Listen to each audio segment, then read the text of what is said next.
Some Chattanooga City Council members are unsure about bringing in a private outside help, especially if it will cost taxpayers tens of thousands of dollars. The council remains split over bringing in an economics expert to help with budget decisions. At last night's meeting, the council heard from Dr. Chris Acuff, a professor at UTC. He says he can provide a 5-year financial outlook that looks at several items, including first responder pension funds. The council learned Dr. Acuff would work on these forecasts at $200 an hour. News Channel 9's Ray Criado joins us now to tell us about some of the council's reservations about bringing in outside help for city business. Ray. Yeah, making more informed decisions in the future. That was a common opinion at last night's city council. But is it worth that $200 an hour price tag? I asked city council members and Chattanoogans alike.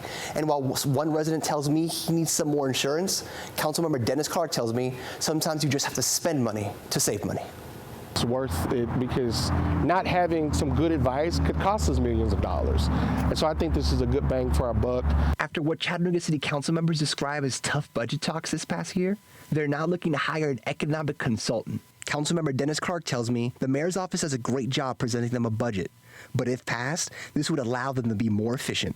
The mayor's office does a great job at presenting the budget to us, but as legislators, I think it's our responsibility to make sure that we are interpreting the budget in a way that aligns with our policy initiatives. At $200 an hour, Christopher Acuff with UTC would give preliminary policy recommendations, insights for budgets, and look at firefighter and police pension funds. And while his pay would be capped at $20,000, City Councilman Ron Elliott says there may be more efficient ways to use that money. $1 an hour is a lot of money.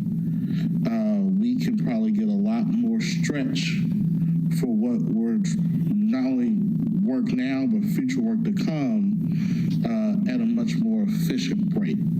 It could be beneficial, but also at the same time, who's going to do this and what are their goals to achieve those results? Hayden Fike, one Chattanoogan I spoke to, says while he does have his worries, being in the real estate business, he understands how much money the city could potentially save. They've saved me tens of thousands of dollars for spending $1,000. You know, I've seen it personally happen because sometimes a third person perspective can really help you see the whole picture.